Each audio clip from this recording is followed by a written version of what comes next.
इस्लाम में तिजारत के असूल क्या हैं और तिजारत किस तरह से करनी चाहिए, इसी पर बात करते हैं। हमारे साथ सीरत स्कॉलर डॉक्टर तारिक शरीफ ज़ादा साहब मौजूद हैं। उनकी मौजूदगी से भरपूर फ़ायदा उठाते हैं। तारिक साहब, बुनियादी असूल सर। जी, बिस्मिल्लाह रब्बी मोहम्मद करीम अलैहिस्सलातु तस्लीम। सबसे पहले तो यादावरी का शुक्रिया, और तिजारत के हवाले से बड़ा खूबसूरत सरनामा आपने पेश किया। मैं आपसे अर्ज़ करूं कि आज तक इंसानों के पास जितने भी अम्बिया और मुरसलीन के अहवाल मौजूद हैं, गो कि हर नबी का अपना ज़माना होता है, उसके अपने ज़माने के तकाज़े हुआ करते हैं। लेकिन ये क्या माजरा परवर एक हकीकत है कि अल्लाह ने हर नबी को दो काम जो हैं वो लाजमी करवाएं। एक, हर नबी से गल्लाबानी का यानी बकरियां भेड़ बकरियां चरवाने का काम जो है वो लाजमी करवाया, और दूसरा तिजारत किसी न किसी अंदाज में हर नबी को ये शर्फ हासिल रहा कि वो इसको करे। तो ये एक पैगंबराना पेशा है। एक तो इसके हवाले से यह मेल होना चाहिए, और इसकी दीन रहमत ने क्योंकि इंसानी ज़िंदगी को बहुत आसान कर दिया और हकीकी तकाज़ों को जहन में रखते हुए हिदायतनामा जारी किया, और न सिर्फ अपने ज़माने के लोगों के लिए बल्कि सारे इंसानों के लिए उसके अंदर एक रहनुमाई और हिदायत मौजूद है। आप ये देखें कि रसूलुल्लाह सल्लल्लाहु अलैहि वसल्लम के आने से पहले तक अगर कोई शख्स कस्बे अपनी ज़रूरत से ज़्यादा माल कमाने की जद्दोजहद करता या उसके बारे में गौर व फिक्र करता, तो उसे जो दीन से वाबस्ता लोग होते वो अल्लाह की तरफ सफ़र में रुकावट तस्वर करते, और उसे यानी उसकी हौसला शिकनी की जाती कि दीनदार आदमी को दुनिया कमाने की तरफ जो है वो ज़्यादा फ़िक्र नहीं करनी चाहिए, या उसकी तरफ जो है ना वो जद्दोजहद नहीं करनी चाहिए। दीन इस्लाम पहला नज़रिया हयात है जिसने रिस्क कमाने को, हसूल रिस्क के हलाल को ऐन इबादत जो है वो करार दिया, और कहा कि ये अगर अच्छी नीयतों इरादों के साथ हो तो ये भी उसी तरह अल्लाह के यहाँ मकबूल अमल है जिस तरह दूसरी इबादत जो है वो मकबूल अमल है। एक तो ये बात, और रसूल अल्लाह सल्लल्लाहु अलैहि वसल्लम की ज़िंदगी में इसका अहमियत का अंदाज़ा इस बात से लगाई कि हुजूर ने एक तवील अरसे तक खुद जो है वो तिजारत फरमाई। बहुत अवाइल उम्री के अंदर हुजूर ने तिजारत करना शुरू की। कम लोगों को पता है, अक्सर लोग जानते हैं कि शायद सरकार दो आलम सल्लल्लाहु अलैहि वसल्लम जो थे वो कपड़े की सिर्फ तिजारत करते थे। उससे पहले रसूलुल्लाह सल्लल्लाहु अलैहि वसल्लम वादी अजियाद में जब बकरियां चराया करते थे, तो आरियतन बकरियां चराने के बाद कुछ बकरियां जो आपके पास इकट्ठी हो जाती थी, तो आप उन बकरियों की भी तिजारत किया करते थे। यानी बकरियों का बेचना और उनका ख़रीदना जो है ये भी हुजूर की तिजारत का हिस्सा रहा। और फिर ये तिजारत के साथ हुजूर की वाबस्तगी, कारोबार और माशी जो सोसाइटी के अंदर एक अपलिफ्टिंग है, ये इतनी इंपॉर्टेंट है रसूल रहमत सल्लल्लाहु अलैहि वसल्लम की निगाह करीम के अंदर कि हुजूर जब मदीना आते हैं तो पहले दिन आके मस्जिद नबवी की बुनियाद रखते हैं। लेकिन क्या आप देखिए कि वो कितनी अहम चीज़ है, इबादत का एक मंबा और मरकज़ है। रूहानी तरक्की और रूहानी ज़िंदगी जो है उसका एक, जिसे कहते हैं ना, एक ख़ास उसका उन्वान है मस्जिद के साथ वाबस्ता। पहले दिन मस्जिद का आगाज़ करते हैं, गोया उसकी इब्तिदा करते हैं, और दूसरे दिन अपने असहाब को कहते हैं कि मुझे मदीने की जो मंडी है वो दिखाओ। तो बताया जाता है कि मदीने के अंदर कुछ बहुत ज़्यादा तिजारत जो है वो नहीं होती, तो हुजूर मदीने के मज़ाफ़ात में तशरीफ़ ले जाते हैं और एक जगह जो है उसके ऊपर बाकायदा उसकी सिमत मुतय्यन करते हुए उसकी बाउंड्री डेवलप करते हैं, वहाँ पर पत्थर रखवाते हैं और दुनिया का इंसानी तारीख का पहला टैक्स फ्री जोन कायम करते हैं। इंसानी तारीख में उससे पहले कहीं टैक्स फ्री जोन का कोई कॉन्सेप्ट नज़र नहीं आता, और उसका नतीजा ये निकलता है रसूल रहमत की उस हिकमत अमली का। आज भी टैक्स फ्री जोन जब हम लोगों को समझाने की कोशिश करते हैं तो बड़ा वक्त लगता है लोगों को उसको समझने में और हजम करने में। रसूल अल्लाह सल्लल्लाहु अलैहि वसल्लम ने उस ज़माने में अरबों के उस रिमोट एरियाज़ के अंदर लोगों को इसके लिए कायल किया, और उन्होंने वो बनाई, और फिर नतीजा क्या हुआ? नतीजा उसका ये हुआ, उसकी बरकत ये रही कि जितना ट्रेड रूट था वो तो मक्का और मक्के से उकाज, और उकाज से ताइफ, और ये जो मीडियम था इसके ऊपर, इस रूट पर तिजारत हुआ करती थी सारे अरबों की।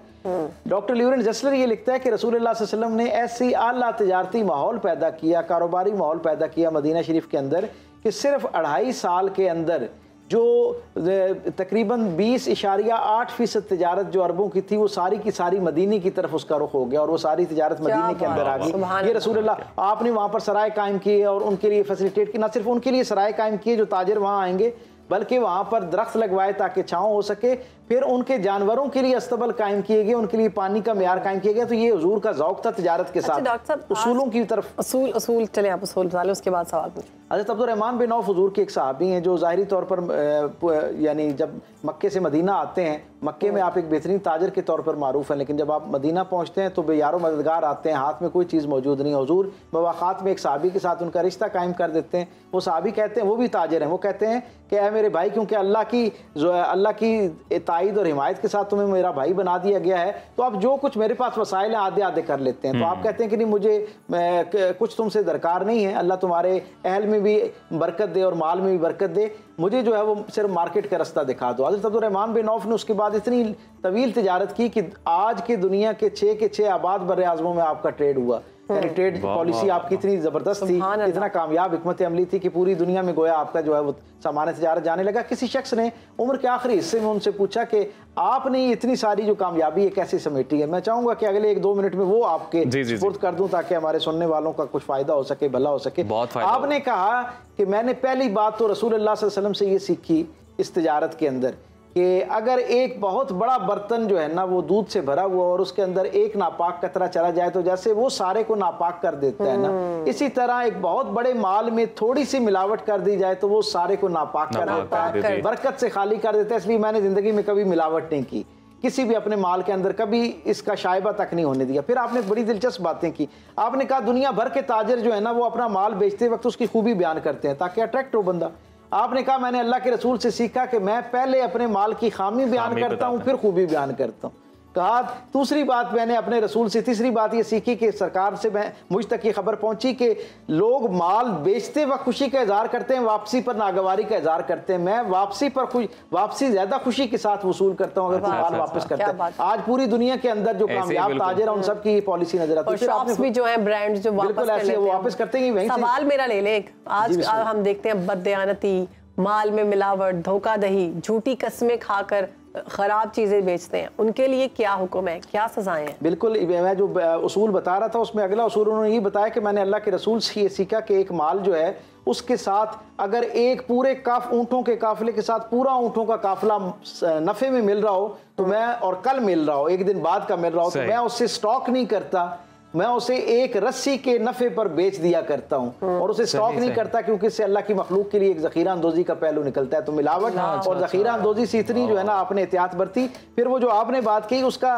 अहवाल तो ये है कि आप ये फरमाते हैं कि मैंने अल्लाह के रसूल सल्लल्लाहु अलैहि वसल्लम से सुना है कि जब कोई शख्स झूठी कसम खाता है तो उससे उसका माल तो बिक जाता है लेकिन उस माल के अंदर जो बरकत पाई जाती है वो सारी खत्म हो जाती है। और ये बरकत जो है उस जाहिरी माल में से खत्म नहीं होती। जो जो लोग उस माल से इस्तेफादा करते हैं यानी खाते हैं, पीते हैं, उससे पहनते हैं, ओढ़ते हैं, जरूरियात जिंदगी लेते हैं, उन सब की जिंदगियों में से बरकत निकलना शुरू हो जाती है। इसीलिए आज हम देखते हैं कि घर के अंदर जो बहुत बावसाइल घर है, करोड़ों रुपए महाना कमाए जाते हैं लेकिन हालात उनकी भी वही होते हैं, उसी तरह वो भी परेशान हाल रहते हैं, मफलूकुल हाल रहते हैं, उसमें से बरकत निकल जाती है। कैसे? जिस वक्त वो उन बुनियादी उसूलों पर जो है वो कारबंद नहीं होते जो अल्लाह के रसूल सल्लल्लाहु अलैहि वसल्लम ने हमें अता कर रखे हैं। ये जो मिलावट का मामला है इसके मामले में तो सरकार दो आलम सल्लल्लाहु अलैहि वसल्लम का इतना सख्त स्टांस है, रसूल रहमत होने के बावजूद हुजूर एक मंडी के अंदर गए और आपने देखा कि नीचे जो है वो एक शख्स ने जो है वो गीला माल रखा हुआ और ऊपर से खुश्क माल से उसको ढका हुआ और खुश्क माल की कीमत जो है वो वसूल कर रहा है। तो हुजूर ने जब उसके अंदर हाथ मुबारक डाला और देखा कि गीला है तो हुजूर ने फरमाया मन गश्शा फलैसा मिन्नी,